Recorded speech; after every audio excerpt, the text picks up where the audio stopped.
Hello and welcome to another packed episode of Back to BritPop. It's me, Chris. On this episode, I'm delighted to be joined by Stephen Chandra of the mighty Asian Dub Foundation. Stephen goes into great detail about the early years of the band, how they formed, his musical influences, and also talks about the upcoming Brexit single plans, Coming Over Here, which features Stewart Lee. Anyway, it's a fantastic chat. I'll be back at the end to talk about how you can get involved in social media and all those sort of things, but in the meantime, here's Stephen. This one's called Maxilites. Welcome to the podcast, Stephen Chandra. How are you? I'm very well, thank you, Christian. Brilliant. Actually. We were just talking off mic there. You've had a busy few days. You were telling me about the new single and everything, the internet campaign, everything for this Christmas #1. Brexit #1, not Christmas. Brexit #1, yeah. Yeah, because you see, we're not going for Christmas. No. We're actually telling people to start downloading on Christmas Day, so it becomes #1 on January the 1st. And it's got to be definitely past midnight, between midnight and New Year's Day, has it, for this to work? Between midnight on Christmas and New Year's Day, I think. Yeah. But there'll be more added. You know, the instructions are out there, so we'll obviously make them more specific as the time gets closer. Yeah. Kind of upfront, relatively, really. Yeah, you've got lots of time to download it. Yeah. Whilst we're on the subject of it, how did this collaboration with Stewart Lee come about? Again, totally unplanned. You know, I mean, what it was is we had a track. Nathan Flutebox brought in a track. We started playing on it as a band. You know, had a really good jam with it. You know, it was kind of one of these things where we just jammed, and I jammed loads of different guitars in the studio. Had a good time. With no aim. We had a vocal on it which didn't really work. Activator wasn't happy with it. So I was left with this really good instrumental, wondering what to do with it, you know. And I went down to a festival called Sea Change in Devon, which was very nice. And Stewart Lee was there, and he was he does a lot of sort of documentary interview type thing. He's much more than a comedian, actually. He's quite a... So he was doing... a documentary on a very old indie band who I actually quite like called Nightingales, and he was interviewing Adrian Sherwood, who ADF is really consider ourselves children of Adrian Sherwood musically, and then I got home, had the track, and I realised, Stuart is the one that did that brilliant sketch Coming Over Here. Started listening to it, and then said, all right, light bulb, just start doing it. Did it in an afternoon, really. An evening, maybe, I think a few hours. And then I thought, wow, this is pure, I did it for pure entertainment, self-entertainment. Yeah. I had no aim or anything with it. Then I sent it to Bobby. I said, I know we won't be able to use this, but it sounds pretty good, I think. And he said, well, I know Stuart's people. I'll ask him. I'll send it to him. And I went, yeah, really? Okay. And Stuart came back saying, yeah, he really likes it. And I went, okay, great. So we got all the right stuff and, the permissions and stuff. And it was due to come out on the album in March. Of course, the album got put back, by 6 months. The plan was to make a video for every album. And when we got round to Coming Over Here, London had gone down into tier 2, what have you, and all the Stuart's gigs were cancelled. So voila, we could make a video. And then, by the time it got ready, it was like a month before Brexit madness, So that's honestly how it all came together. It's really like serendipity.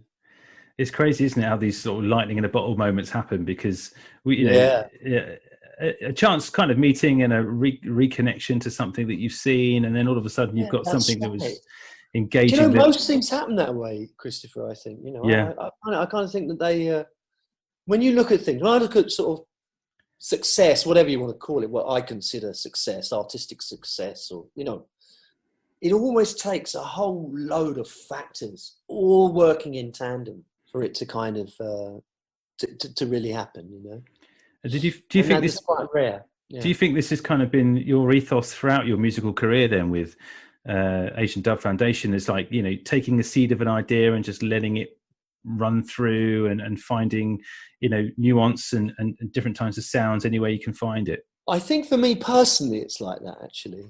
But the band as a collective ethos, I wouldn't say that that's been the whole trajectory of the band as a collective being.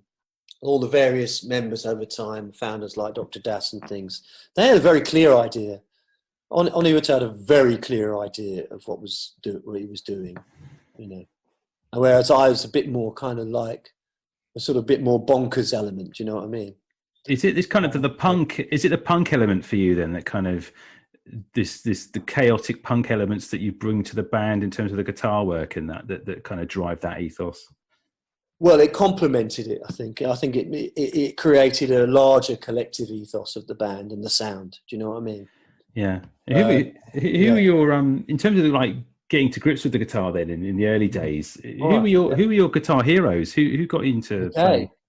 Well, do you know the thing that really made? No, I'm pretty ancient. I know I look a lot younger, but I'm pretty ancient.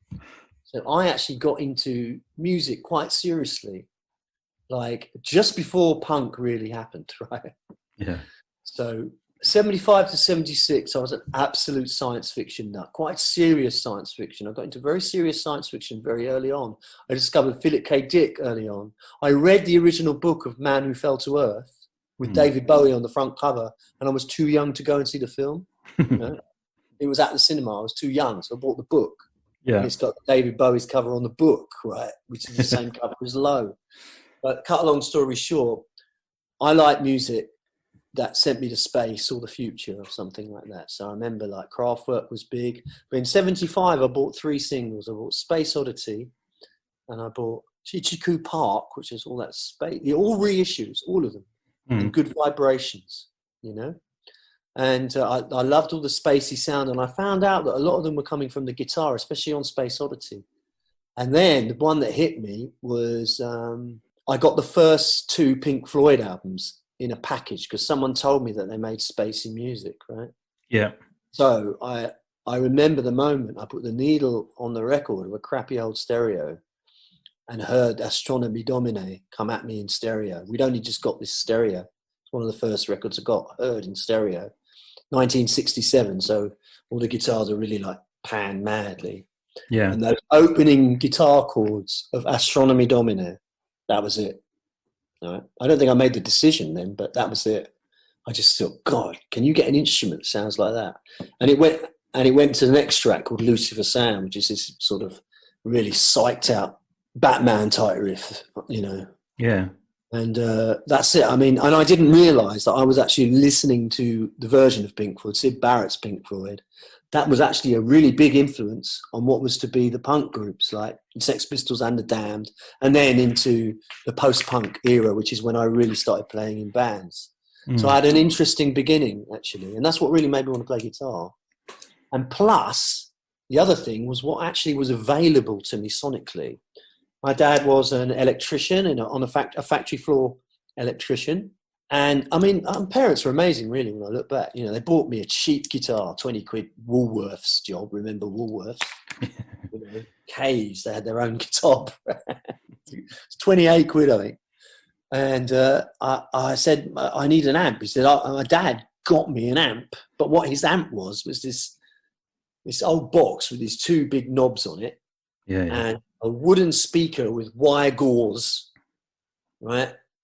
And you plug the guitar in that by a wire. It was all bare wires. It was really dangerous, actually. And it made the most god-awful, violent distortion. It was just pure. People would come around and think that I was the best guitarist ever. But not because I was doing anything. I didn't know any chords or anything. The sound just sounded like something, air crash. Do you know what I mean? Yeah. And then when I went, I got a summer job in the office at this factory place. And then when I saw all around the factory area, I saw these speakers up in the... Basically, my dad had nicked a really cheapo public address system. Oh, right, yeah. That was my amp. So I think it was those 2 things, really. Trying to make sounds that illustrated space or science fiction or future and having the most vicious, nastiest sound ever.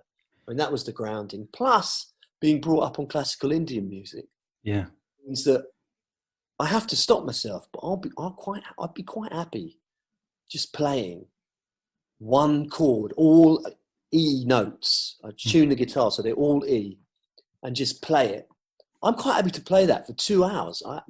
I have to stop myself because I was brought up on classical sitar music as well, which is the drone.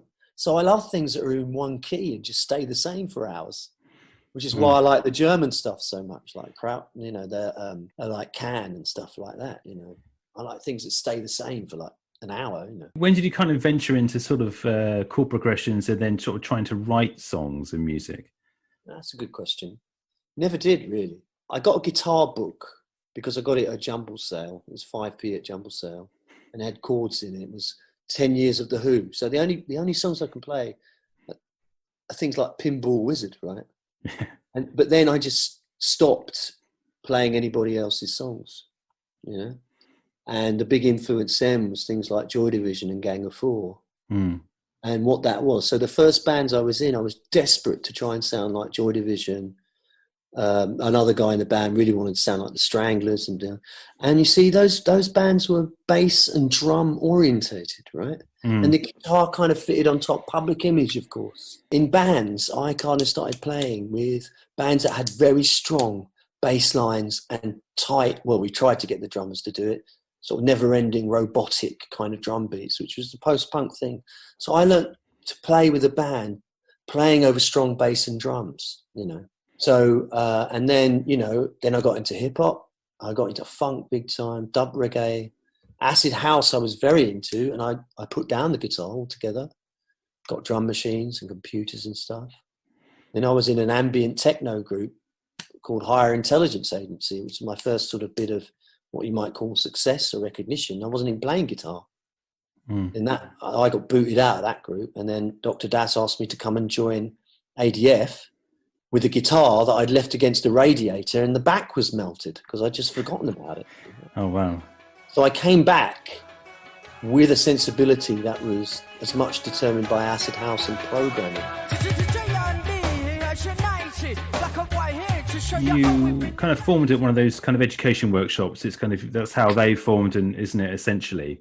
Yes, that's right. It was like a workshop. Then it became a little sound system formed to do anti-racist benefits, which is why it was called Asian Dub Foundation, because there was really no plan whatsoever. It was just that John Pandit said, "Oh, we need a name for this act, because and what we want to do is we want to encourage young Asians to get involved in the anti-fascist fight."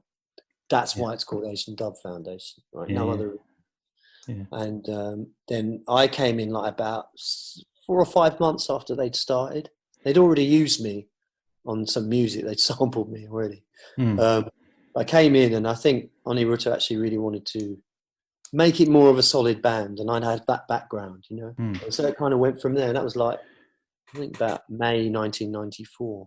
How did you guys kind of gel in terms of the sound? Was it quite difficult to get? No. Or was it something that happened quite quickly? It didn't take that long, looking back. I remember I did the first gig about June 94. And then I remember about 3 or 4 months later, turning to Dida. It was like only like, how old was he then? He must have only been like 15 or 16. I'm in my mid-20s. I was saying to Dida. He turned around to me, both said to each other at the same time, "We've got to carry this on, man." We did a gig where we were supporting Fundamental, Transglobal Underground, and all these nation acts. We were the first act on. And it just felt so fantastic. I think there's a bit of film of it. And we just said, we've got to keep doing this, you know what I mean? And I got a real euphoric feeling, and I really felt like it's an interesting thing. It was the first, I played in loads of bands, done loads of music, but this was the first thing that I really, really believed in. You know, I just said the world must hear this. I had no business plan, or we didn't have anything. I just really believed the world has to hear this. It needs to, you know. Because it's an amazing driving force. Oh yeah, absolutely. Because I mean, at the time you had, I'm not saying you were probably definitely going against the grain, but definitely going against what culturally was happening in terms of music. Right. And so, yeah, you weren't obviously an indie group, but you had that kind of, I know that I keep going back to punk, but because I think I was into you guys because of the mainly the guitars, the rapping, which I was very new to, the urban sound. When I was at college, it was kind of quite an exciting time. There was lots of stuff going on politically and things, and I was feeling quite energized about stuff. And it was kind of like an antidote to Britpop in a way. Whilst I really enjoyed that music and the indie, classic indie, if you like, you guys were bringing something definitely different to the palette. Were you conscious that you were really trying to drill something into the UK that was not there? Yes. Yes, definitely. I wouldn't put it quite like that, but no, I think in general, I think you're absolutely spot on, actually. Yeah, I mean, we were on a mission, there's no doubt. I mean, Oni Rutter had such an amazing musical philosophy. John had an incredible music background. You know, he was a DJ, it was a massive collection. And myself, we were quite similar in many ways. We were all people who were, you know, had this sort of, you know, South Asian influences from our parents. We were all around the older members. We were around the same age, and we'd been through punk, post-punk, reggae, dub, and politics. And we'd all been very inspired by Black Power movement, Black Panthers, and things like this. You know? We all exactly had this kind of grounding. You know, we were quite similar that way. And then we were working with someone who was, you know, like only 15, 16, you know, and he had the jungle. That was his music. Yeah.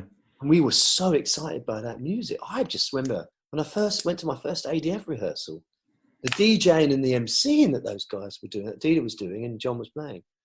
I mean, I heard the music, but my God, it blew my head off. Absolutely blew my head off. It was the best music that I've heard up to that point.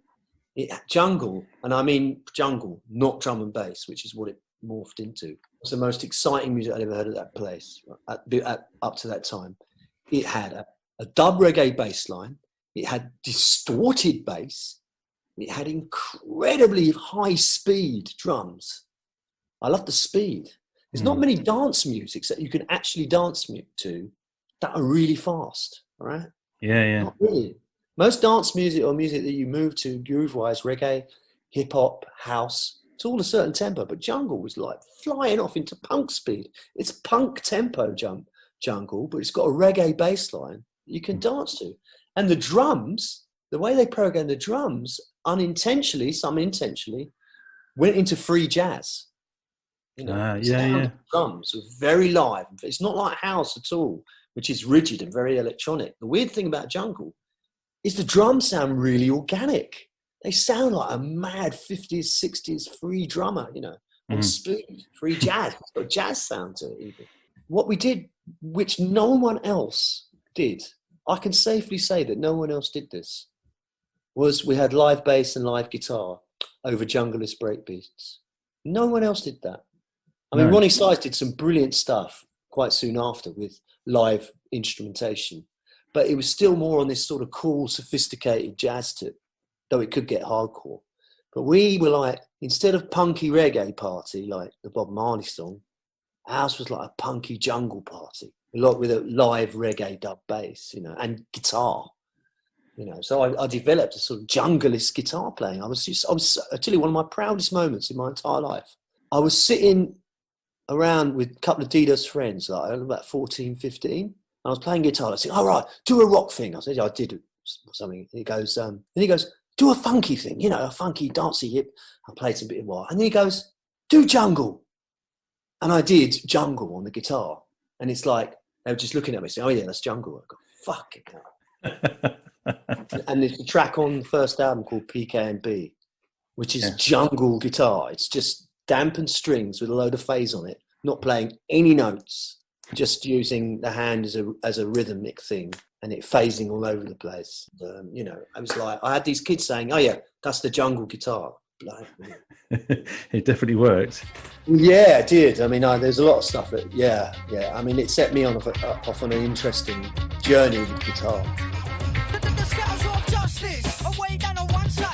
A lot of bands preceding you, I guess, or like dance outfits like Faithless and others that I can't, brought that kind of band energy to stage, but you were kind of already doing it there with live MCs and live bass, live percussion, live guitar. And so, you know, do you think that you maybe were like you kind of founded that kind of movement in a way? No, I don't think we founded any movement at all. I think that we were definitely the first to have live bass and live guitar over raw junglist beats. I didn't hear anyone else do it. And I thought that it was going to be like a few years behind. This is what I thought. I thought, we had the indie dance thing in the late 80s. Basically, a lot of indie bands, the Stone Roses. But Happy Mondays, I think, were the most successful at it musically for me. I thought they did some great stuff. They had that kind of funky, lazy, sort of stony, slightly hip-hop, slightly house. They had a great rhythm.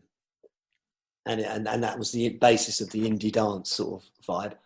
And there were loads of bands did it, just had one beat with indie guitars going dang, dang, dang, dang, dang, dang, But the Mondays really did have a good groove. But I thought that was going to happen with jungle, you see.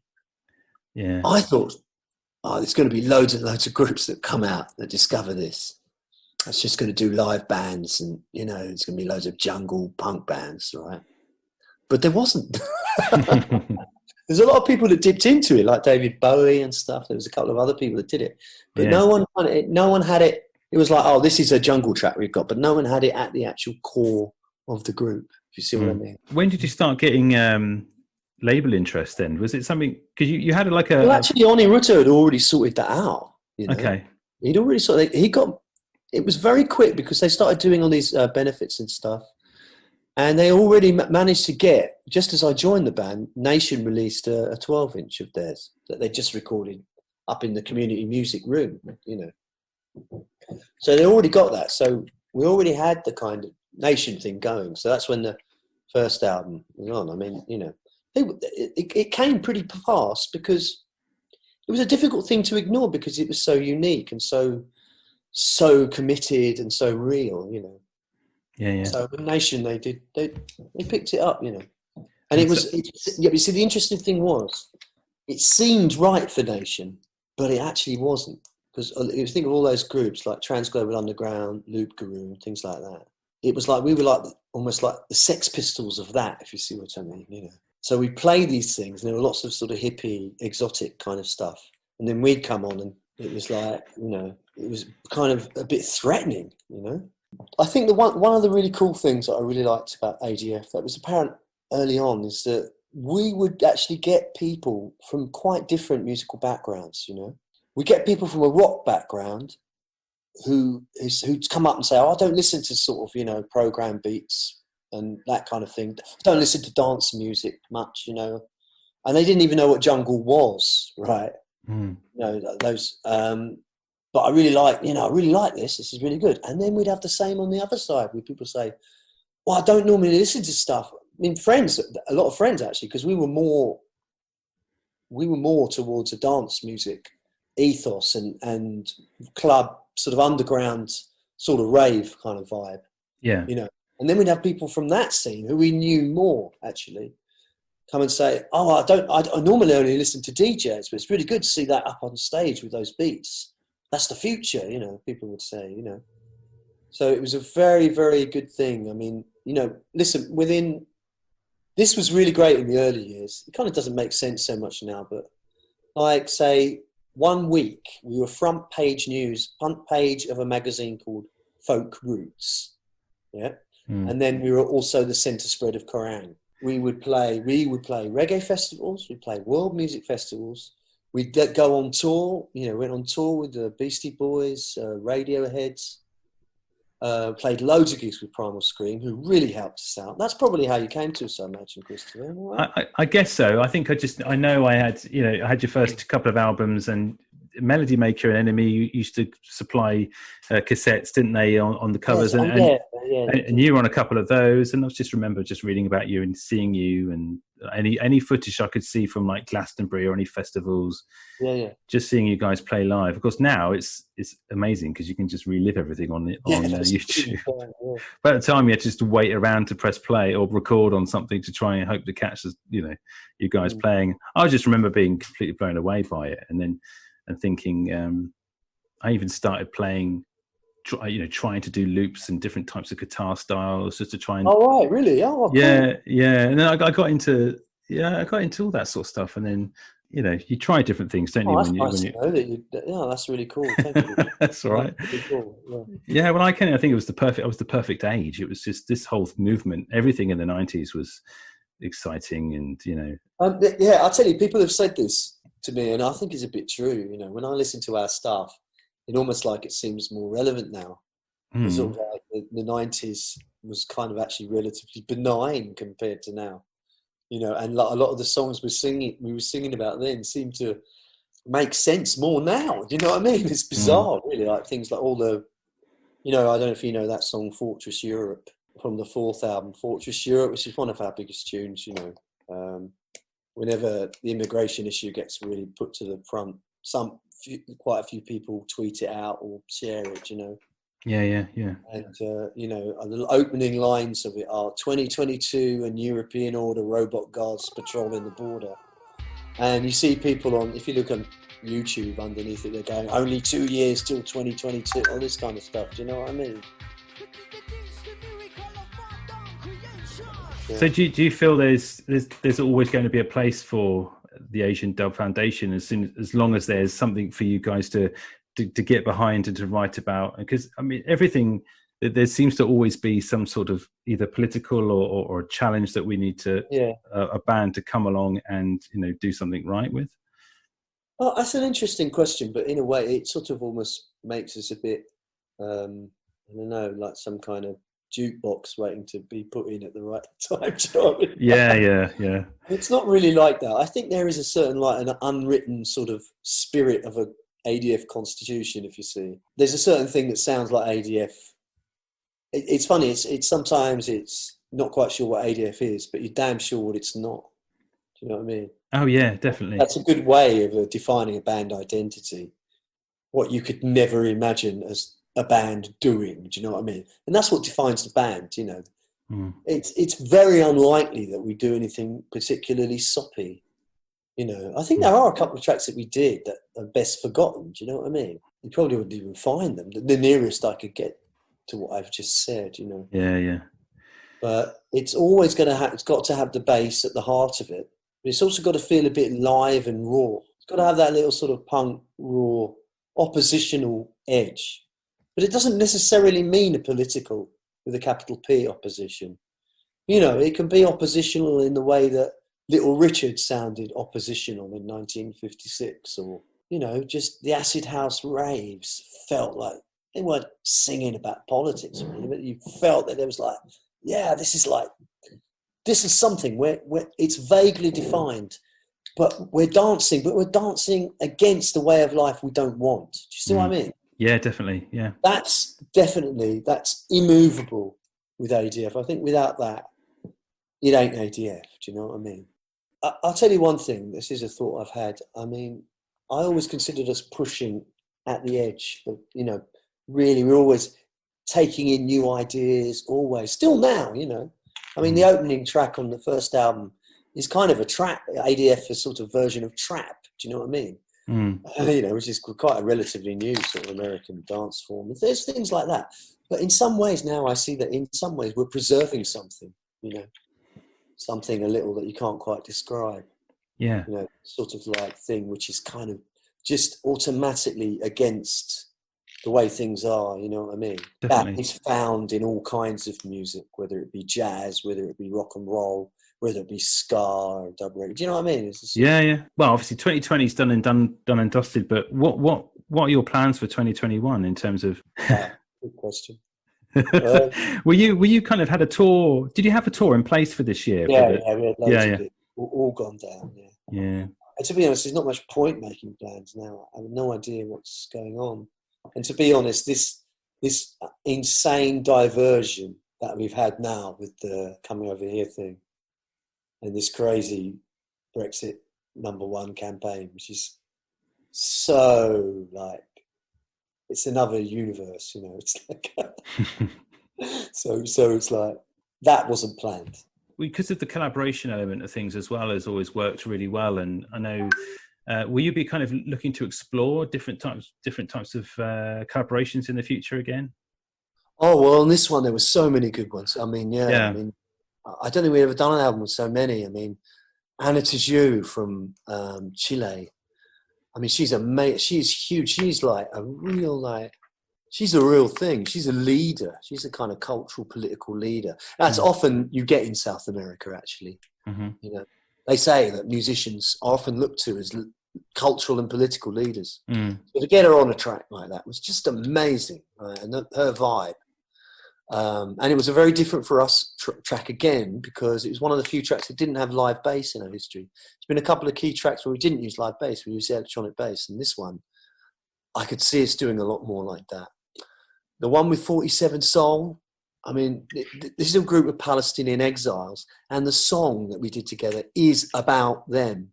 Like, we got together with them. I'm a huge fan. I got other members of the band in.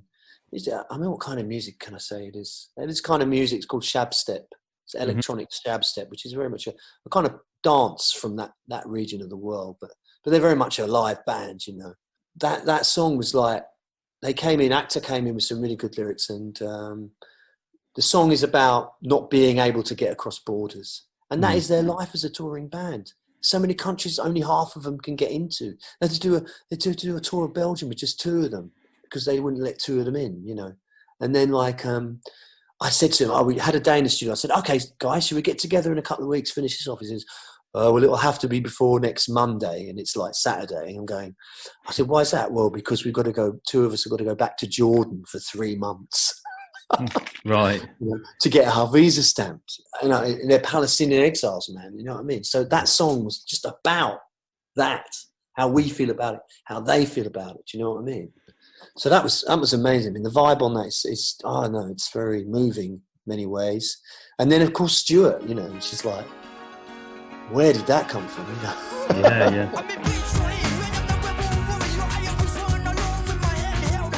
Do you have a favourite track to play live out of everything in your sort of back catalogue?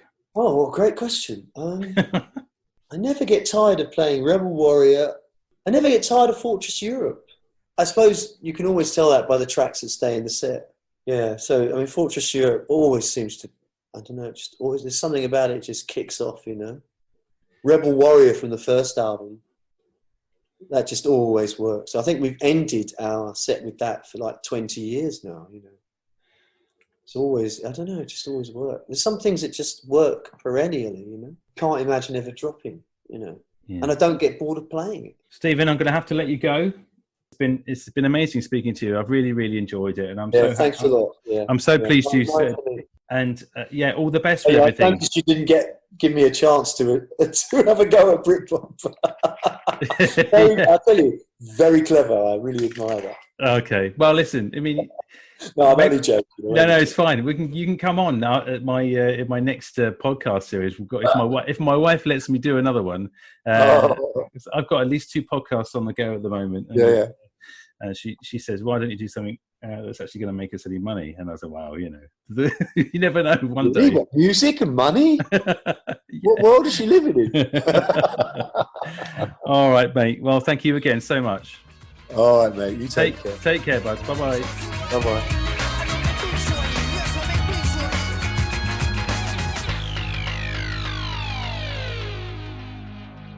Massive thanks to Stephen for joining me on the podcast. It was an absolute pleasure speaking to him about all things Asian Dub Foundation. Good luck with the Brexit single. I'll be downloading on Christmas Day for sure. If you're enjoying the podcast, please make sure to share with your friends. It really helps. If you want to financially support me, in the show notes is the link to my Ko-Fi page, which is that virtual coffee thing.